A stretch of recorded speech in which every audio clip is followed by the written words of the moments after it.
Қой құрсын, келінім ұрысса шапылдап ұрсатын шығар, өтірік сөйлесе сөйлейтін шығар, бірақ мұндай харам іске қолы бармайды, деді Айнакүл апа. Көрейік те үшін, маған беріп кетіп еді, ішінде осы үйдің заттары бар, шатасып алып кетіппін деді. Қане, бері әкелші, деп Айнакүл апа сөмкенің ішін ашты. Ешқандай да ішкиім жоқ, қиқымдалып қиылған кәдімгі адамның шашы тола. Мынау не пәле, Алла сақтасын, деп апа қоқысқа апарды да өртеп жіберді. Дәрет алып, іштей дұғаларын оқып, бәле жаладан қорғанды.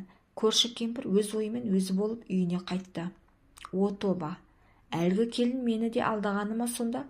Алла сақтай көр, деп жағасын ұстаған күйі үйіне кіріп кетті. Санат та Сағындық ақсақал да жағдайы жақсарып қайта жұмысқа шықты. Бірақ Санаттың денесін бір ауырлық басып тұрғандай сезінеді. Санат күні бойы жұмыста жүргенде ұмытып кетеді. Ал кешкісін үйіне келгенде денесін бір ауырлық басып тұрғандай сезінеді. Шаршау шығар деп жатып демалады.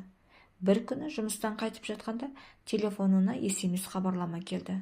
Асығыста оқыған жоқ. Көлік айдап келе жатқан соң телефонды қолына алмады. Сол бойы ұмытып кетті. Үйге келіп, кешкі ас ішіп болып жайласып отырып телефонын іздеді.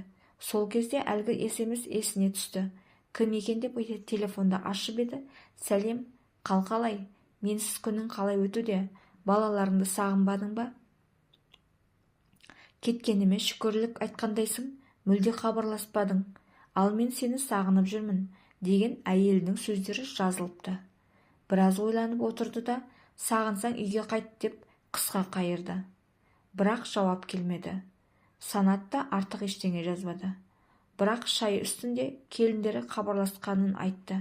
Әкесі мен анасы қуанғаны соншалық дереу барып келінді алып кел, деді. Бірақ Санат қарсы болды. Әбден шекесіне тисін, қатесін сезінсін, өзі-ақ келеді, кейін, деді. Осы кезде тағы да телефонына SMS келді. Егер балаларыңмен бірге отбасы болып тұрғың келсе, бөлек шығамыз. Немесе үй мен көлікті менің атыма аударасың. Болмаса балаларыңды да мені де көрмейсің, деді. Ашуланып орнынан атып тұрған Санат, көрдіңдер ме, құрақ ұшып әкеле ғой деген келіндеріңді? Міне, нағыз оның бет бейнесі. Оқыңыз, деп әкесінің алдына телефонды тастай салды. Сағындық аға мен Айнакүл апа үнсіз іштей тынып қала берді. Санат пен Сағындық аға өз жұмыстарына кетті. Сол баяғы Айнакүл апа ғана үйде жалғыз қалды. Ой үстінде отырғанына 2 сағаттан асты. Орнынан қозғалған жоқ. Түс болғанда бірақ тұрды. Үйді реттегенсіп кешкі астың қамына кірісті. Күнделікті өмір өтіп жатыр.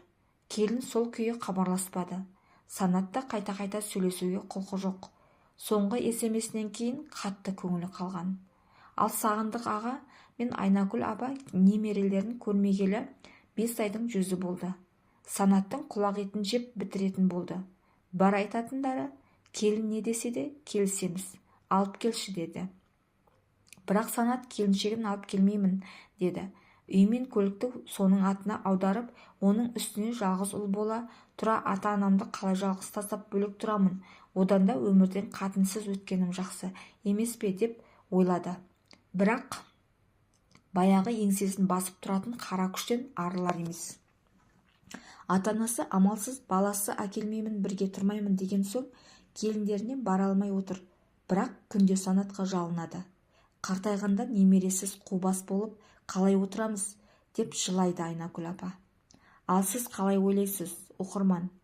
Сіздің әрқайсыңыздың пікірлеріңіз маңызды. Санаттың іс-әрекетін дұрыс деп ойлайсыз ба? Қарттардың арман тілегі ше? Келіннің қылығын қалай бағалайсыз?